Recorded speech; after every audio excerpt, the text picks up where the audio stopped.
पवन पुत्र हनुमान की कथा। इनकी कथाओं को जो श्रद्धा पूर्वक श्रवण करता है, हनुमान जी उनकी सारी पीड़ाएं और संकटों को दूर कर देते हैं। इसलिए उन्हें संकट मोचन नाम से भी पुकारा जाता है।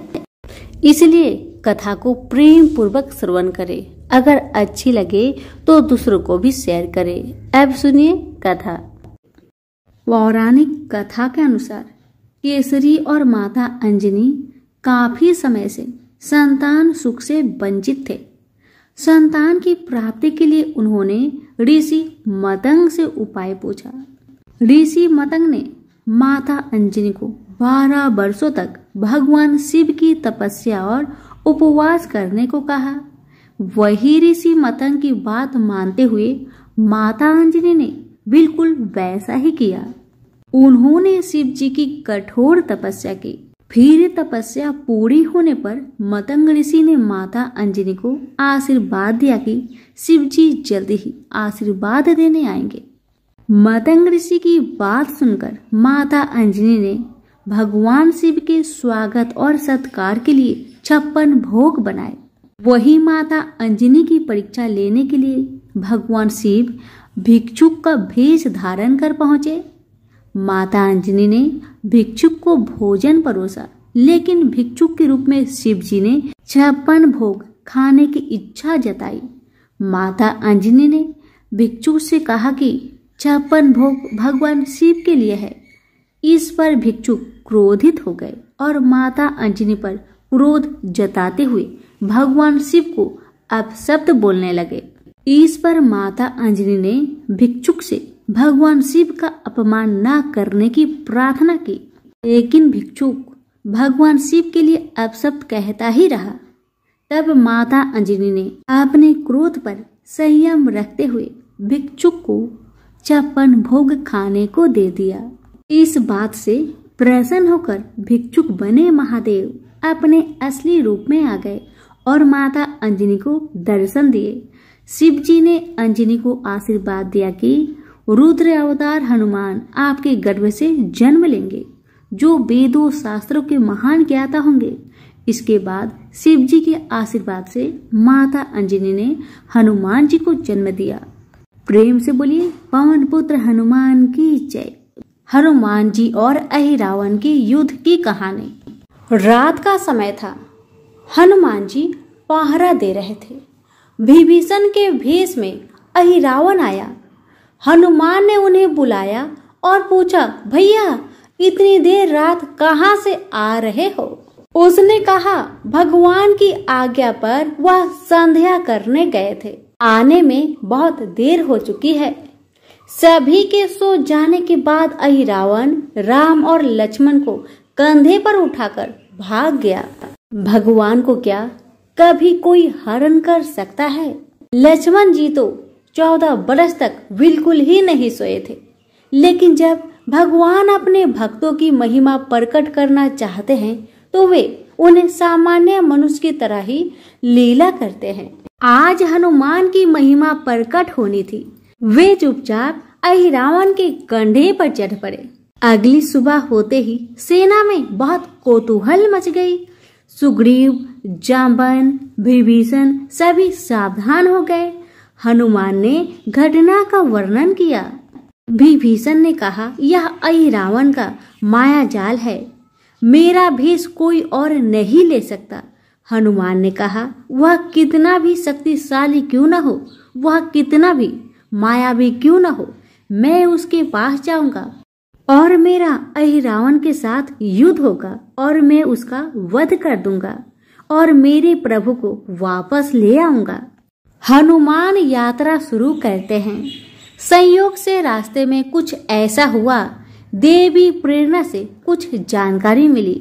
अहिरावण भगवान को नागलोक ले गया है। वहां जाकर हनुमान ने महल में प्रवेश करने की कोशिश की, लेकिन मकरध्वज ने उन्हें रोक लिया और कहा, आप कौन हैं?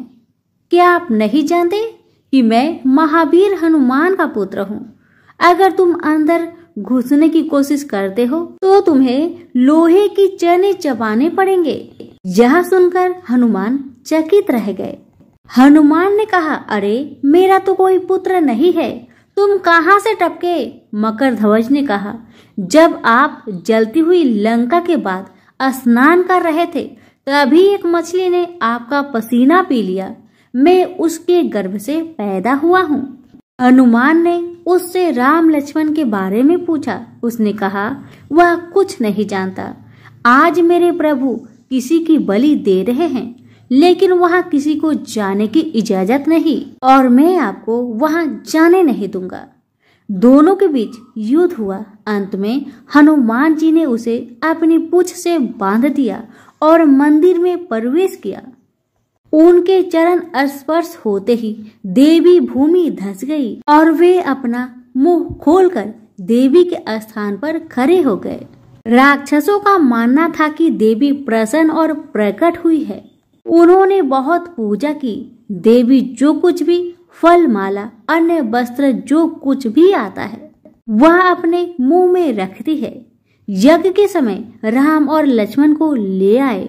उस समय राक्षस उसका कई प्रकार से मजाक उड़ा रहे थे, उसे तरह तरह से परेशान कर रहे थे। उन्होंने चुपचाप सब कुछ सहा। अहिरावण ने कहा, अब तुम अपने रक्षक को याद करो। भगवान हंसे और बोले, देखना तुम्हारी देवी तुम्हें न खा जाए। अहिरावण उन पर तलवार चलाने ही वाला था कि हनुमान दहाड़ते हुए वहां पहुँचे। अब हनुमान जी में और अहिरावण में घमासान युद्ध हुआ। युद्ध के दौरान महावीर हनुमान ने अहिरावण का वध कर दिया। वध करने के बाद हनुमान भगवान को शिविर में ले आए। चारों तरफ खुशी और जय जयकार का शोर था। हनुमान अहिरावण युद्ध से चारों दिशाओं में हनुमान जी के जय जयकार होने लगे। तो प्रेम से बोलिए, सिया रामचंद्र की जय, पवन पुत्र हनुमान की जय। एक गांव में एक बुढ़िया रहती थी। वह मंगल देवता को अपना इष्ट देवता मानकर सदैव मंगलवार को व्रत रखती और मंगल देव का पूजन किया करती थी। उसका एक पुत्र था जो मंगलवार को उत्पन्न हुआ था। इस कारण उसको मंगलिया के नाम से पुकारा करती थी। मंगलवार के दिन वह तो घर को लिपती और ना ही पृथ्वी को खो देती थी। एक दिन की बात है, मंगल देवता उसकी श्रद्धा को देखने के लिए उसके घर में एक साधु का रूप बनाकर आए और द्वार पर आवाज दी। बुढ़िया ने कहा, महाराज क्या आज्ञा है? साधु कहने लगा, बहुत भूख लगी है, भोजन बनाना है। इसके लिए तू थोड़ी सी पृथ्वी लीप दे तो तेरा पुण्य होगा। यह सुनकर बुढ़िया ने कहा, महाराज आज मंगलवार की व्रत की हूँ, इसलिए मैं चौका नहीं लगा सकती। आप कहो तो जल का छिड़काव कर दो, उस जगह आप भोजन बना लेना, या फिर मैं आपके लिए भोजन बना देती हूँ। साधु महाराज कहने लगे, मैं गोबर से लिपी चौका पर ही खाना बनाता हूँ। बुढ़िया ने कहा, महाराज मिट्टी लिपने के सिवा आप मुझे कोई और काम दीजिए, मैं सारी काम करने को तैयार हूँ, परंतु गोबर से लिपूंगी नहीं। तब साधु महाराज ने कहा कि सोच समझकर उत्तर दो, जो कुछ मैं कहूँगा वह तुमको करना ही होगा। बुढ़िया कहने लगी, महाराज पृथ्वी लिपने के अलावा जो भी आज्ञा करेंगे मैं उसका पालन अवश्य करूंगी। बुढ़िया माई ने ऐसा 3 बार वचन दे दिया। तब साधु कहने लगा, तू अपने लड़के को बुलाकर औधा, मैं उसके पीठ पर भोजन बनाऊंगा। साधु की बात सुनकर बुढ़िया चुप हो गई। तब साधु ने कहा, बुला ले लड़के को, अब सोच विचार क्या करती है। बुढ़िया मंगलिया मंगलिया कहकर पुकारने लगी। थोड़ी देर बाद लड़का आ गया। बुढ़िया ने कहा, जा बेटे, तुझको बाबा जी बुलाते हैं। लड़के ने बाबा जी से जाकर पूछा, क्या आज्ञा है महाराज? बाबा जी ने कहा, जाओ और अपनी माता जी को बुला लाओ। जब माता जी आ गई तो साधु ने कहा, तू ही इसको लेटा दे। बुढ़िया ने मंगल देवता का स्मरण करते हुए अपने लड़के को लिटा दिया और उसकी पीठ पर अंगीठी रख दी। बुढ़िया कहने लगी, महाराज अब जो कुछ आपको करना है कीजिए, मैं जाकर अपना काम करती हूँ। साधु ने लड़के की पीठ पर रखी हुई अंगीठी में आग जलाई और उस पर भोजन बनाया। जब भोजन बन चुका तो साधु ने बुढ़िया से कहा, अब अपने लड़के को बुलाओ, वह भी आकर ले जाए। बुढ़िया कहने लगी, यह कैसे आश्चर्य की बात है कि उसकी पीठ पर आपने आग जलाई और उसे ही प्रसाद के लिए बुलाते हैं। क्या यह संभव है? क्या अभी आप उसको जीवित समझते हैं? आप कृपा करके उसका स्मरण भी मुझको न कराइए और भोग लगाकर जहां जाना हो जाइए। साधु की अत्यंत आग्रह करने पर बुढ़िया जैसे ही मंगलिया कहकर आवाज लगाई, वैसे ही लड़का एक ओर से दौड़ता हुआ आ गया। साधु ने लड़के को प्रसाद दिया और कहा कि माई, तेरा व्रत सफल हो गया है। तेरे हृदय में दया है और अपने इष्ट देव में अटल श्रद्धा है। इसके कारण तुझको कोई भी कष्ट नहीं पहुंचेगा। प्रेम से बोलिए पवन सुत हनुमान की जय। हनुमान जी की कथा। भगवान शंकर के 11वें अवतार कहे जाने वाले हनुमान जी का व्रत और पूजन करने से पूरी होती है हर मनोकामना। सुख, संपत्ति, यश और संतान प्राप्ति के लिए मंगलवार का व्रत रखना शुभ माना जाता है। हनुमान जी से जुड़ी मंगलवार व्रत कथा आइए सुनते हैं। प्राचीन समय का बात है। किसी नगर में एक ब्राह्मण दाम्पत्य रहते थे। उनके कोई संतान न होने के कारण वह बहुत दुखी रहते थे। हर मंगलवार को ब्राह्मण देवता वन में हनुमान जी का पूजन करने जाता था। वह पूजा करके बजरंग बली से एक पुत्र की कामना करता था। उसकी पत्नी भी मंगलवार के दिन व्रत के अंत में हनुमान जी को भोग लगाकर ही भोजन करती थी। एक बार व्रत के दिन ब्राह्मणी ने भोजन नहीं बना पाया और ना ही हनुमान जी को भोग लगा सकी। तब उसने प्रण किया कि वह अगले मंगलवार को हनुमान जी को भोग लगाकर ही भोजन करेगी। वह भूखी प्यासी 6 दिन तक पड़ी रही। मंगलवार के दिन वह बेहोश हो गई।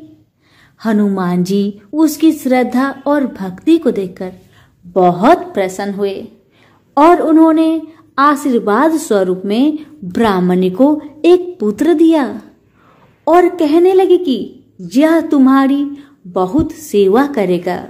अब बालक को पाकर ब्राह्मणी बहुत खुश हुई। उसने बालक का नाम मंगल रखा। कुछ समय उपरांत जब ब्राह्मण घर आए तो बालक को देख पूछने लगे कि ये बालक कौन है। तो पत्नी कहने लगी कि मंगलवार के व्रत से प्रसन्न होकर हनुमान जी ने उन्हें यह बालक दिया है। एक दिन मौका पाकर ब्राह्मण ने बालक को कुएं में गिरा दिया।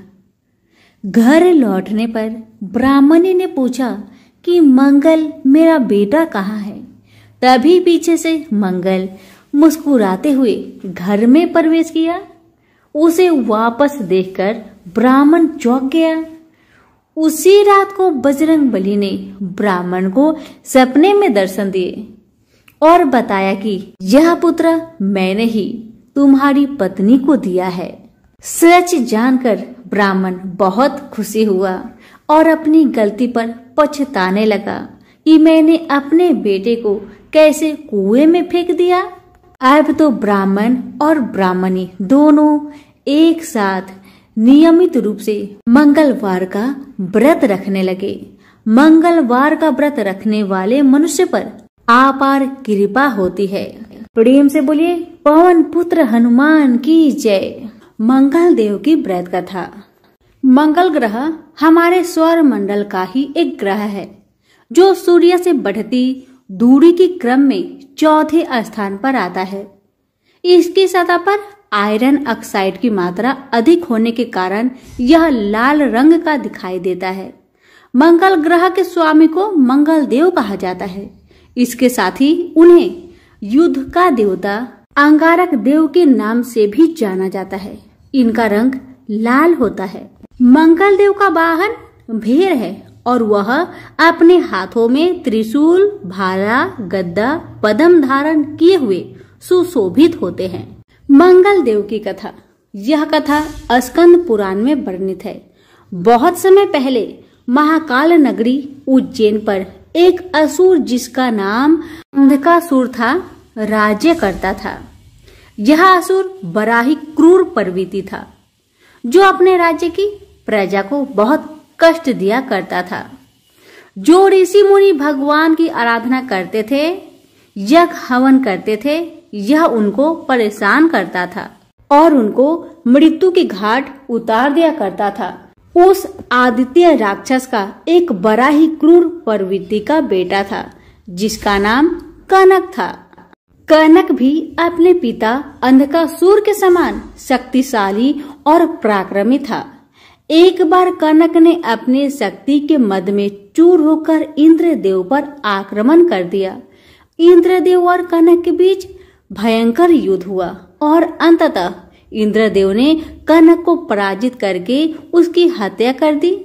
कनक की हत्या करने के बाद इंद्रदेव को अपने राज्य की चिंता सताने लगी, क्योंकि इंद्रदेव कनक के पिता अंधकासुर की शक्ति से भली भांति परिचित थे और अंधकासुर स्वर्ग पर अधिकार करके स्वर्ग को तहस नहस कर सकता था। इसलिए भगवान इंद्र महादेव शिव शंकर के शरण में चले गए और उन्होंने अंधकासुर से स्वर्ग की रक्षा करने के लिए प्रार्थना की। आशुतोष भगवान महाशिव शंकर ने देवराज इंद्र की इस प्रार्थना को स्वीकार किए और भगवान शिव शंकर तथा अंधकासुर के बीच एक भयंकर युद्ध हुआ।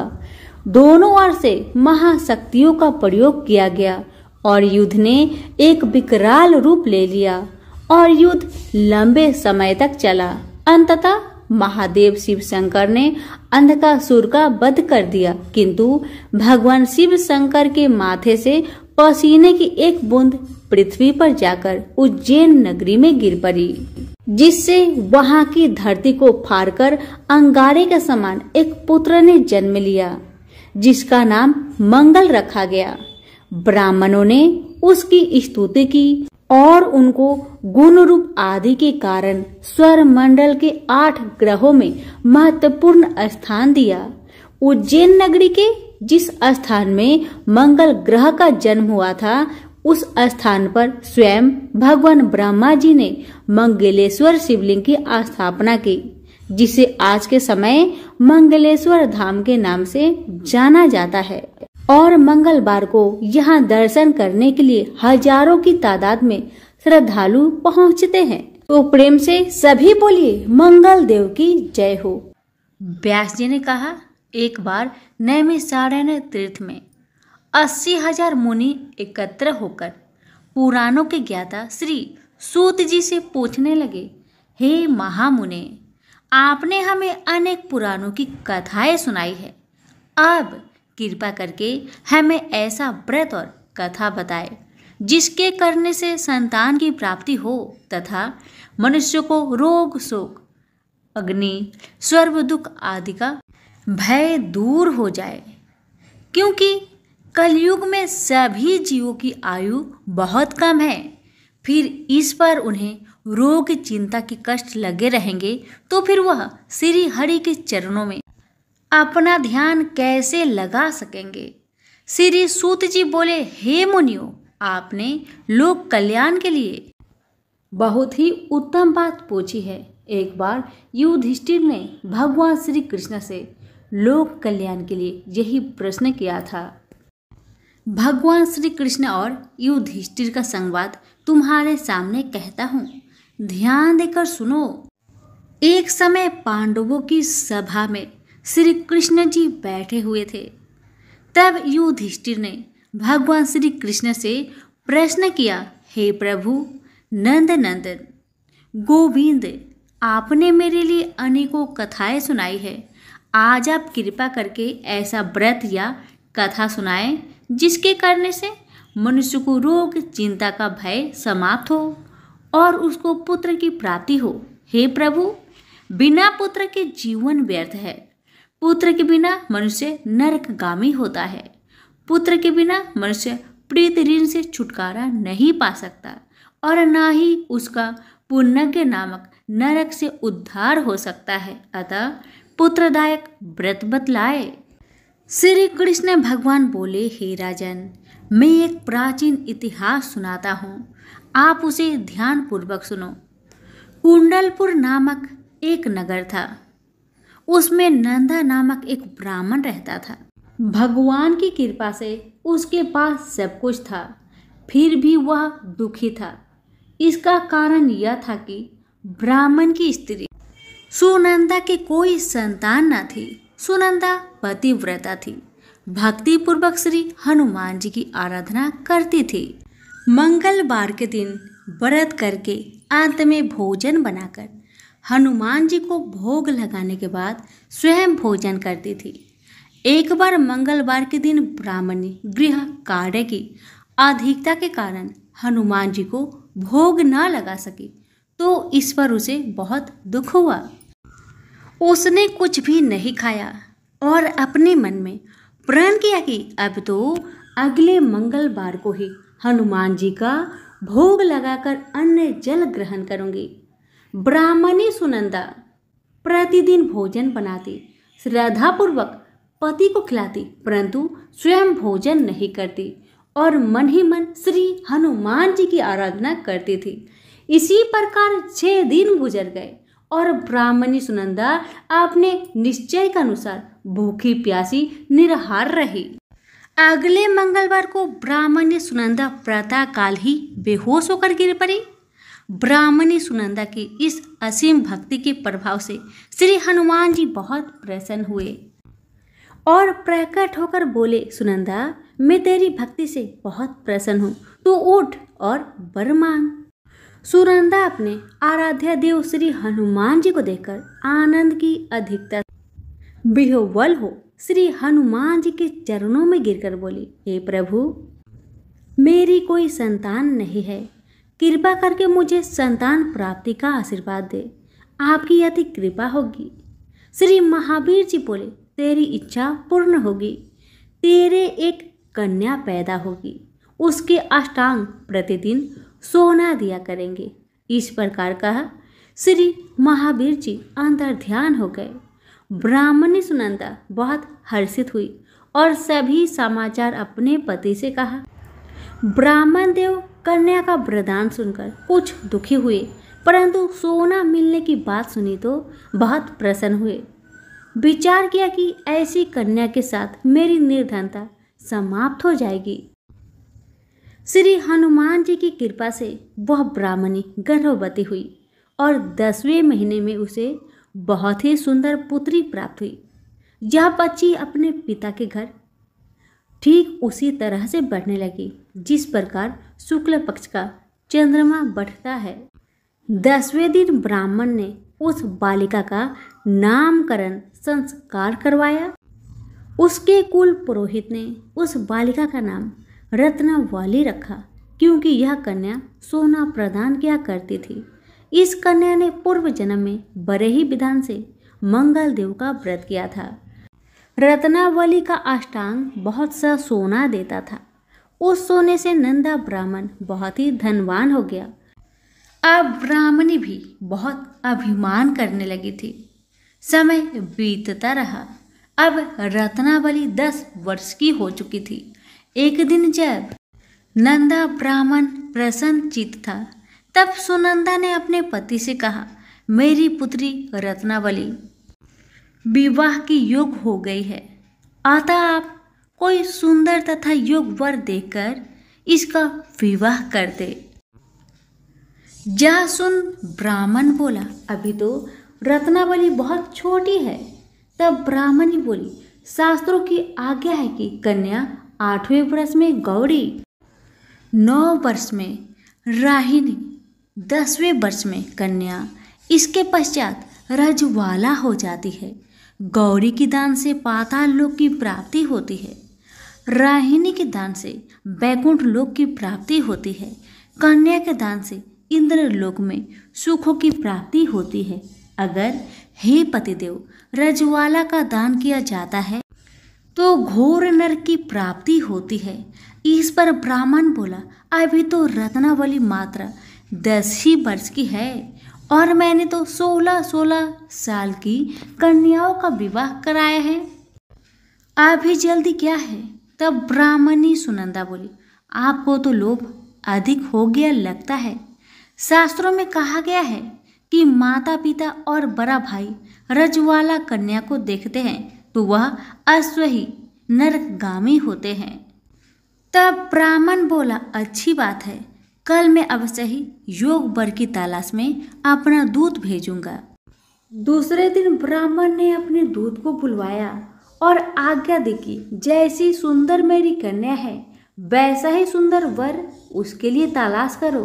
दूत अपने स्वामी की आज्ञा पाकर निकल पड़ा। पंपई नगर में उसने एक सुंदर लड़के को देखा। यह बालक एक ब्राह्मण परिवार का बहुत गुणवान पुत्र था। इसका नाम सोमेश्वर था। दूत ने इस सुंदर व गुणवान ब्राह्मण पुत्र के बारे में अपने स्वामी को पूर्ण विवरण दिया। ब्राह्मण नंदा को भी सोमेश्वर अच्छा लगा और फिर शुभ मुहूर्त में विधि पूर्वक कन्यादान करके ब्राह्मण ब्राह्मणी संतुष्ट हुए। परंतु ब्राह्मण के मन में तो लोभ समाया हुआ था। उसने कन्यादान तो कर दिया था पर वह बहुत खिन्न भी था। उसने विचार किया कि रत्नावली तो अब चली जाएगी और मुझे इससे जो सोना मिलता था वह अब नहीं मिलेगी।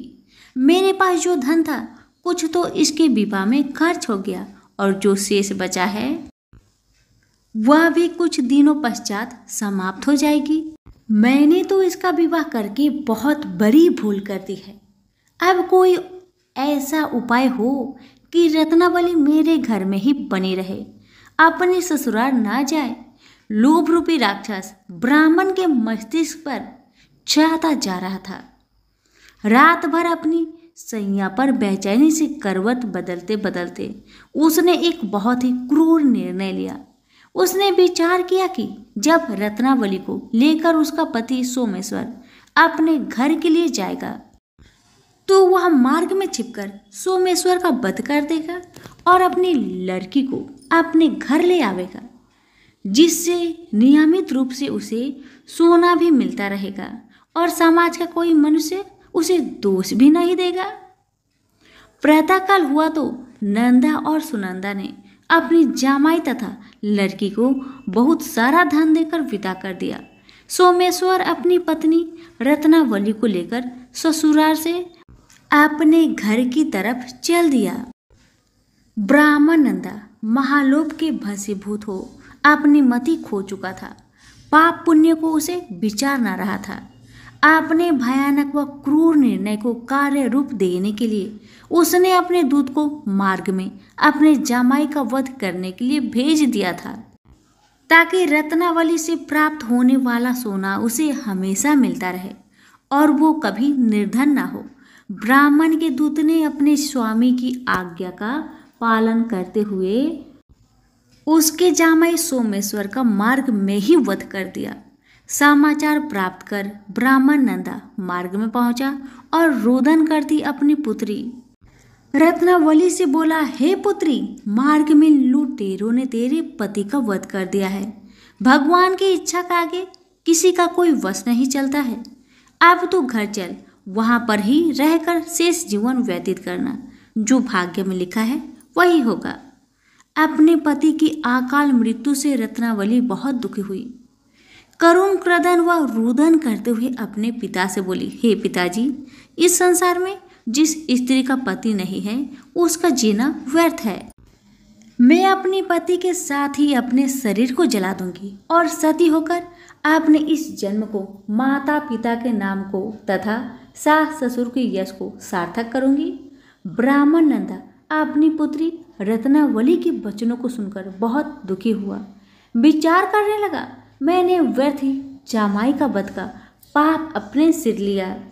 रत्नावली तो उसके पीछे अपने प्राण तक देने को तैयार है। मेरा तो दोनों तरफ से मरण हो गया, धन तो अब मिलेगा नहीं। जामाई वध के पाप के फलस्वरूप यम यातना भी भुगतनी पड़ेगी।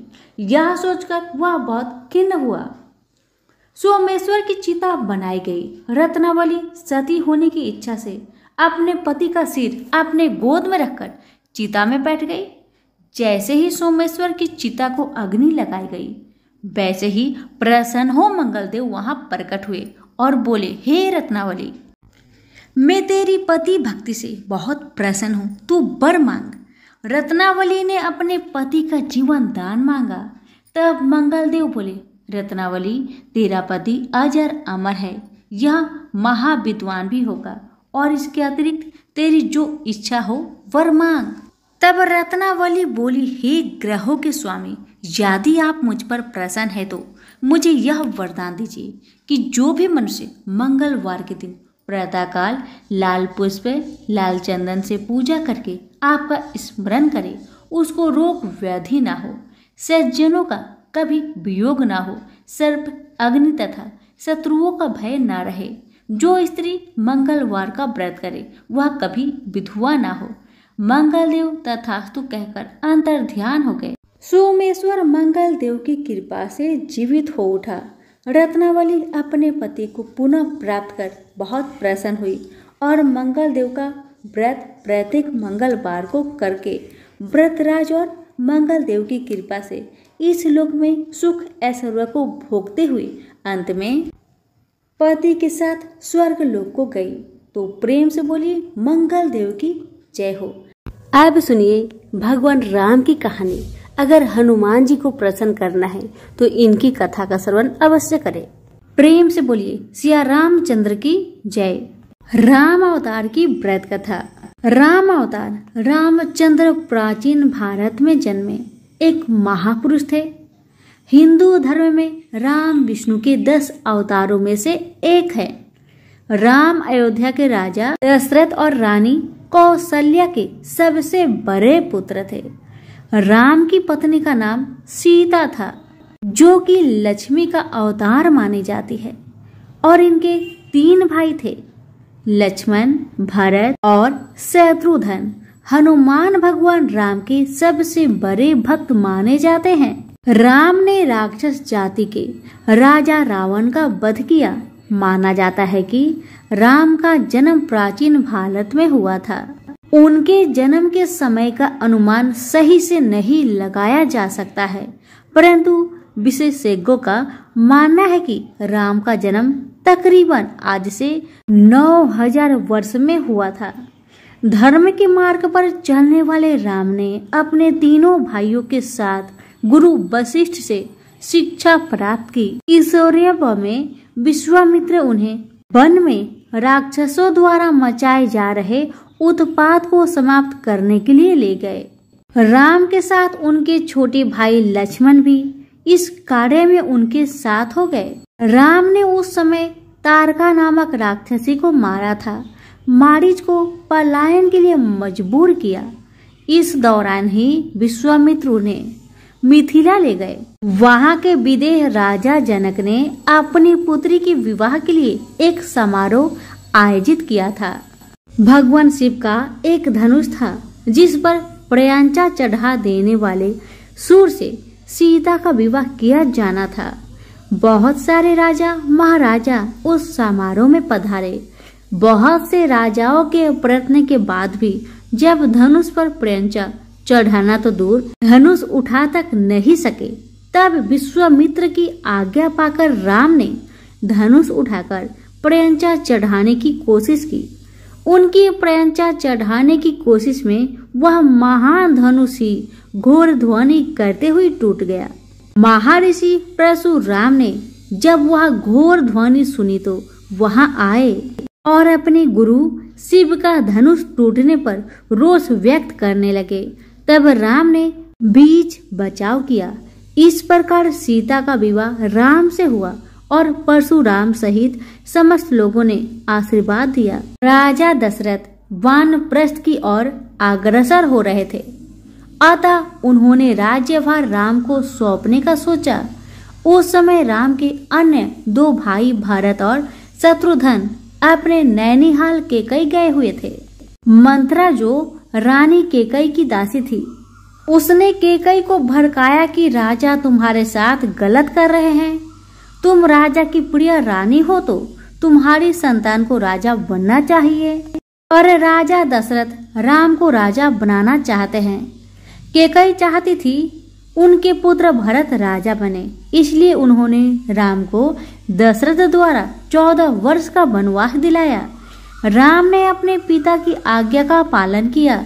राम की पत्नी सीता और उनके भाई लक्ष्मण भी वनवास गए थे। वनवास के समय रावण ने सीता का हरण किया था।